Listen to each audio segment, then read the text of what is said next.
Os ricos não herdarão o reino dos céus. Constantemente já ouvi alguém pregar sobre isso. Mas se você quiser mesmo saber o real significado deste texto, não sai daí, que estarei te ensinando no decorrer do vídeo.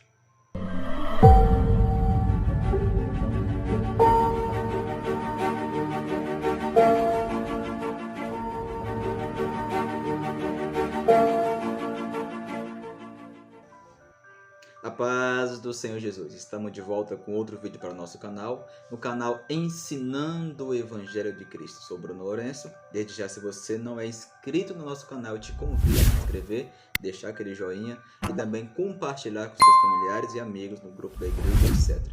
Certo?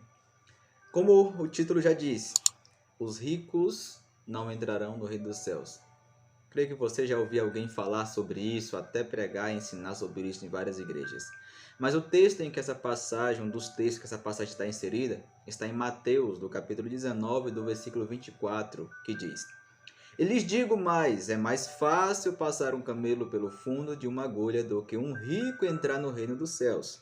Ouvindo isso, os discípulos ficaram atônitos e exclamaram: Sendo assim, quem pode ser salvo? Para entender esse momento em que Cristo expressou essa fala, se você não sabe a história, se você pegar no capítulo 19 e ler ele todo, você vai ver que um jovem chegou até Jesus e perguntou: Bom mestre, o que eu devo fazer para poder alcançar o reino dos céus? E disse-lhe ele: Não matarás, não cometerás adultério, não furtarás, não dirás falsos testemunhos. Honra teu pai e a tua mãe e amarás o teu próximo como a ti mesmo. E ele disse: Isso eu faço desde a minha meninice, a minha mocidade ou infância. Mas Jesus vai falar algo mais forte ainda. Vai e vende tudo que você tens e segue-me.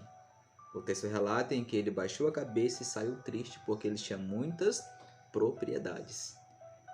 Mas se você analisar os componentes do texto, temos lá o camelo, temos a agulha, temos o rico e o reino dos céus. Interessante que na maioria dos que pregaram e pregam sobre essa passagem, de uma forma errada na maioria das vezes, ensinam que a pessoa não pode adquirir riqueza, senão não vai entrar no céu. Como assim? O interessante é que quando uma criança ouve alguém falar sobre isso, ela vai lembrar de um camelo e vai lembrar daquela agulha de costura que a mãe dele usa para poder costurar.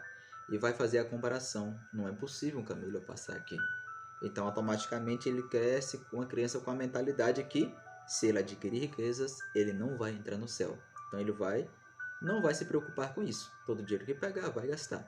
Mas, na verdade, não é esse o sentido. E ainda mais, na mente da maioria, eles lidam com o dinheiro como se fosse do diabo. Então, todo dinheiro que recebe, eles procuram logo se desfazer dele, gastando e comprando algo que, na maioria das vezes, nem precisam, nem realmente necessitam. Ou seja, e não tendo a capacidade de ajuntar, procuram logo se desfazer, porque se ajuntar dinheiro e se enriquecer, não vai entrar no céu. É isso que a maioria dos cristãos da nossa época, da nossa era, são pessoas endividadas, são pessoas cheias de problemas financeiros, porque na mente dele ele não deve ser rico. E como é algo que é necessário, acaba adquirindo dívidas e por não usar o dinheiro de forma correta, acaba gastando de uma forma errada e se afundando em um mar de dívidas, porque na mente dele ele não pode adquirir riquezas, mas pode ficar endividado, porém não pode ser rico.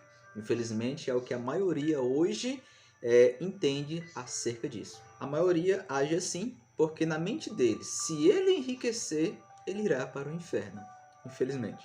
Mas se você olhar para o contexto da época, anos atrás, se você não sabe, no contexto geográfico daquelas cidades, como era uma terra em que era formada por reinos e por cidades, as cidades eram fortificadas com muros e muralhas. Lembra da muralha de Jericó, em que Josué e a nação que logo chegou rodeou 7 dias para que ela viesse ao chão? Ou seja, era uma cidade fortemente protegida. Da mesma forma, Jerusalém, com Esdras e Neemias que voltaram para lá, eles reconstruíram os muros e o templo.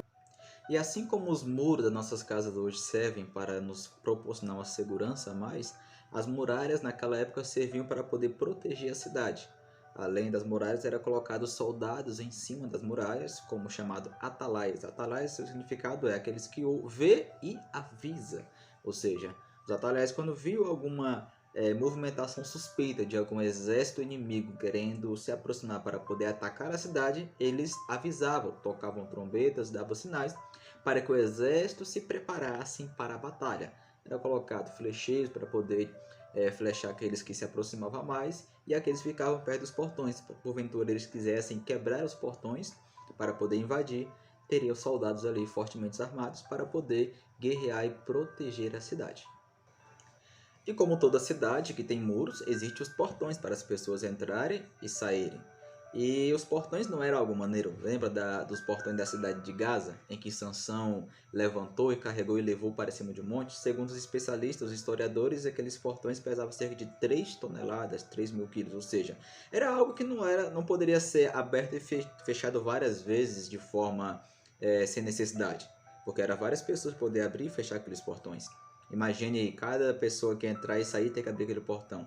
E geralmente, às 6 horas da tarde, os portões eram fechados. E existiam agricultores que trabalhavam fora da cidade. E os animais que utilizavam para poder trazer cargas eram os camelos. Que era, se você analisar para os camelos, são animais que são grandes e fortes. Então, os agricultores que chegavam após as 6 da tarde com seus camelos, com suas cargas, e os portões já estavam fechados, eles não abriam mais os portões. Existiam portinholas na muralha, chamadas fundo de agulhas, como está sendo mostrado aí na foto. Essas portinholas eram abertas para que os agricultores entrassem na cidade. Só com um porém, eles tinham que tirar as cargas dos camelos, os camelos tinham que se dobrar de joelhos, ficarem de joelhos e atravessar naquela portinhola para poder entrar na cidade. Essa era a forma em que eles entravam. Mas o interessante é que para um camelo ficar de joelho não é algo difícil. Eles eram ensinados desde pequenininhos, ficarem de joelhos para que os seus donos colocassem as cargas e também colocassem aqueles arreios, traduzindo para a nossa língua. Então, ou seja, não era algo difícil um camelo ficar de joelhos. Era simplesmente o seu dono, seu agricultor, tirar aquelas cargas e eles automaticamente ficavam de joelhos e atravessavam naquela portinhola. Mas o detalhe é que a maioria entende que aquele fundo de agulha é aquela agulha de costura. Então, fazendo a comparação para um camelo passando pelo fundo de uma agulha é algo impossível. Então, por isso que na maioria das vezes as pessoas entendem que, seguindo a comparação dessa metáfora, dessa parábola, que é metáfora, parábola, o significado é uma comparação. Jesus usava constante isso para poder fazer ensinamentos espirituais acerca do reino. Ele pegava objetos que as pessoas conheciam, coisas, animais, para poder trazer um ensinamento espiritual. No real sentido da coisa, ele estava explicando o seguinte: para um rico entrar no reino dos céus, ele teria que deixar as cargas para trás, que é a riqueza, porque ele não vai levar nada lá para frente, para a outra vida, e ainda mais, ter que se dobrar de joelhos para poder entrar naquele caminho, naquela porta. O interessante é que Cristo, além desse pedido de mandar o jovem vender tudo o que ele tinha, ele fez outro pedido também para Abraão, lembra? Quando Deus pediu a Abraão para que sacrificasse o seu filho Isaque, era um pedido fora do comum. Mas Abraão teve a fé de ir sacrificar o seu filho, porém Cristo não permitiu, porque ele tinha enviado um cordeiro, porque queria somente provar a fé de Abraão. E assim como Abraão obedeceu à voz de Deus em tentar sacrificar o seu filho, mas porém Deus prove segundo a sua forma, se aquele jovem tivesse tido a atitude de obedecer a Jesus, de vender tudo o que ele tinha dado aos pobres, Deus teria a capacidade de multiplicar na vida dele em dobro, assim como ele fez com Jó. Porém, o tesouro dele estava nas riquezas. E ele não conseguiu desfazer daquelas riquezas para poder seguir a Jesus. Mesmo Jesus poderia multiplicar 2 vezes ou 3 vezes mais o que ele tinha em mãos. Só que o interessante é o versículo 26, onde Jesus vai dizer o seguinte: mas Jesus, fixando o olhar neles, revelou-lhes: isso é impossível aos seres humanos, mas para Deus todas as coisas são possíveis. Olha só que Cristo no finalzinho ainda explicando aquele texto para que a maioria não entendesse da forma que estão entendendo hoje. O que é condenável na Bíblia é o amor ao dinheiro e fazer do dinheiro o seu senhor. Mas se você usar as suas riquezas para poder honrar a Deus, assim como a Bíblia nos orienta, e manter a sua dependência nele, não do dinheiro, com certeza você irá alcançar o reino dos céus. E além, se tiver a humildade de reconhecer que não vai levar nenhuma riqueza no dia da sua morte e conseguir se prostrar de joelhos, tenho certeza que isso também será suficiente. Porque assim como aquele camelo passava nessa portinha estreita, Jesus também falou que a porta era estreita e apertado o caminho, mas era possível. Se tiver a humildade de fazer isso, assim como aquele camelo, de tirar suas cargas, entrar naquela porta estreita de joelhos, eu tenho certeza que é possível você entrar. Mas para isso, o fator principal é você procurar estudar para você ter uma boa administração financeira, para que você consiga sair das dívidas e ter condições de prover o sustento para a sua família e ainda cuidar dos órfãos e viúvas e investir na obra missionária para que mais pessoas sejam alcançadas pelo Evangelho. Então, ou seja, o fator principal das riquezas nos nossos dias é para esse fim, ou seja, sustento para a sua família, você cuidar dos órfãos e viúvos, que é a verdadeira religião que Tiago vai nos ensinar, e além disso, investir na obra missionária para que o Evangelho possa alcançar o maior número de pessoas e almas aceitem a Jesus. Então, guarde essa palavra no seu coração. Compartilhe esse vídeo com mais pessoas para que possam ser edificadas. Eu vou ficando por aqui. Até o próximo vídeo. Desejo uma excelente semana para você, em nome de Jesus.